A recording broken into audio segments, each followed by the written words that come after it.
Welcome back to my channel for another 112 scale custom figure review. If you're new to my channel, my goal is to have the perfect 112 scale version of each of my favorite characters.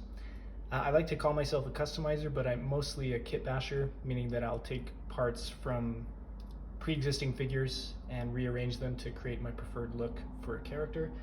Today we're going to be, of course, talking about Thor. The torso armor is from the Mezco, as are all of the clothes, the boots, the pants, and his little loincloth. And as you can see, it's a little bit more shiny on this side than on this side. That's because I had to paint over the red lettering that ran all the way down here. For some reason, even though I used matte paint, it ends up looking a little bit shinier than the other side, but that's all right. I also repainted his belt to match the bands on his legs, kind of opting for a more yellowish looking leather rather than the brown that it was before, because I wanted to create the classic coloring. And just a side note, for all my paints, I use acrylic for models. So previously I was using Model Masters, but that line was discontinued. So currently I'm using Vallejo. And the only disadvantage I've seen from using Vallejo paints is that they tend to chip really easily. In comparison to Model Masters, I've found that to be the case. However, as long as you don't touch it really and you don't try to scratch it off, then they work pretty well. In keeping with the classic look for Thor, I decided to add some metal discs that don't really seem to serve any purpose in terms of practicality, but definitely harken back to that comic look. These are little rivets that I got from Ace Hardware. Again, if you want to check out my Instagram page, I have exactly where you can find these in Ace.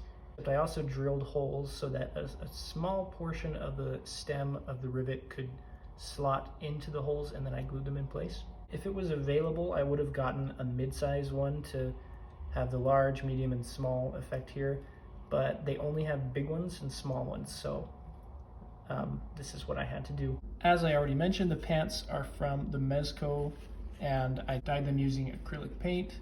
When you're dyeing something from black to a lighter color, which is basically anything other than black, I found that you should use some white in the mixture. So this was a really, really light blue color that I was painting onto these pants, and it ends up drying to be somewhere in between black and that light blue, so it kind of achieved this navy blue color. Despite wanting to use the classic colors for Thor, I didn't want it to look ridiculous, and I wanted the kind of muted colors that you see here, so it turned out exactly how I wanted it to. As with the torso, the lettering continued down onto the pants, and I just had to painstakingly peel those letters off, and you can't really tell that there were letters there before, but you can tell on the knee pad that there was some scraping that had to go on to get the lettering to come off. These knee pads are not hard plastic, they're just kind of like vinyl overlays. So for the boots, I actually had to get 2 copies of the Mezco Thor, because this boot was originally wrapped, but the other side had no wraps on the front because it had armor here. So I bit the bullet and I got 2 of them. The way that I attach these, I actually have some footage of that on my Instagram profile. I just cut off some of the silicone leg on the TB League body, exposing the metal skeleton, and then I drilled a hole that was a little bit smaller than that diameter into the boots, so the boots just slide onto the metal skeleton of the TB League body. The bracers are from the Marvel Legends Dark World Thor. As with the boots, I cut off the TB League silicone arms to about right there, exposing the metal skeleton, and then I just drilled a hole through the bracers so that the metal skeleton can just slide right through. You can see right there. And then the TB League hands just pop on, keeping the bracers from falling off. And I also did a little bit of retouching on the paint just to make sure everything was in line, adding some matte black in here. And I also repainted the color of the red to more closely match this cape. Before it was really, really bright red. I also added a little bit of paint onto those little studs. Now the hands are from the TB League, and as you can tell, especially in photos, they end up looking a lot more green toned than red, which doesn't match well with either the silicone arms or the head sculpt. And I was previously using some other hands that matched a little bit better, but they didn't stay on the peg and they fell off all the time. So I'm debating right now whether I should try to repaint these, because then I would have to deal with paint chipping, and especially with the Mjolnir wielding hand, that would kind of be a pain, but I don't know. We'll see about that. This Mjolnir is also from Manipul Studio, but it didn't come with any Thor head sculpt. It actually came with the Captain America shield, and I will be talking about that in one of my next videos. I'm going to be talking about my custom Captain America, and yeah, lots of really great detail on this Mjolnir. You can see all of the script and inscriptions are very crisp. It's a little bit clean, maybe a little bit of a pitting to the surface would have made it look a little more realistic, but I think it works. The cape is from Harker Customs on Instagram, and I can't recommend his work enough. This cape is awesome. It's fully wired on the bottom and also along the sides, so you can get it into lots of dynamic poses, which is great for a figure like this because there's a lot of static poses that you can get this guy into, but not a whole lot of dynamic poses, given that he's on the TB League body with soft goods clothes over top of it, and the legs can't really articulate super well, but you can get him into, you know, kind of a semi-dynamic flying pose, but that's about it. So the cape really takes it to the next level, being able to pose it and make it look windswept. And the color is perfect. Originally he had sent me a cape that was a lot brighter red because there was some sort of miscommunication in the color that I wanted. I explained the problem to him and he sent this to me at no charge. So it was a great experience. Highly recommend Harker Customs. Check him out on Instagram. Thor stands at about 6.5 inches tall.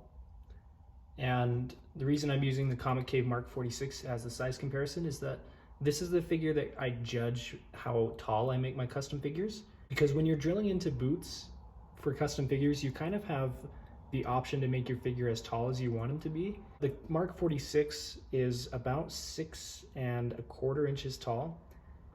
And I wanted Thor to be taller than that. I want Captain America to be about the same height as Iron Man.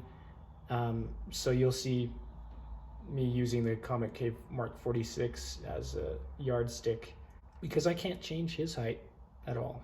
Now, going over articulation, his arms on the TB League body can go up to there. They can go forward. They can also go backward. There's a lot of play with where the shoulder sits as well. So if it looks like the shoulders are sitting a little too low, you can always just push them up. And the torso articulation, pretty much non-existent with this type of rubber torso armor thing, but you can get a little bit of play at the hips. The legs can go to about there, but again, given the nature of the silicone body, it wants to kind of move back in place, especially with these pants over the top of it. The knees can bend a little past 90. The problem though is that sometimes with TB League bodies, the right knee will be a little bit looser than the left knee. So while it can bend this far, it wants to pop back to that place because the knee joint simply isn't strong enough to overcome the cloth and the rubber. But I have seen some TB League bodies that have really tight joints. So I just happened to get unlucky with this one. The ankles are on a ball joint, so you can kind of move them around a little bit. You can also shift the bracers around. So if you want more of the armor exposed, you can do that. Or if you want to go for more of the classic, just red cloth, you can make it kind of look like that. As you saw before, the hands are on a little peg, so they can move around like that. The head can get some tilt in, and you can push it down further and raise it up higher depending on how you want Thor's proportions to look. And then the cape, as I said before, is fully wired, so you get infinite possibilities for articulation with the cape, which really helps given that this guy is so static. So just to summarize, this is the Mezco Thor transplanted onto a TB League body with the Marvel Legends bracers, recolored, repainted with a custom cape, these rivets I got from Ace, the Man-Nipple Studio Fat Thor head, and the Man-Nipple Mjolnir. If you're curious on any specifics of this project and you want to do it yourself, feel free to leave a comment. I will definitely respond to you. And if you think that I have achieved the perfect 112 Thor, please consider subscribing, hitting that like button, and sharing. Also check me out on Instagram. I've been pretty busy with school for the past couple months, so my content has not been as regular as it was during the summer. However, I am working on some fun projects that I'm excited to show you guys, and I will see you in my next video.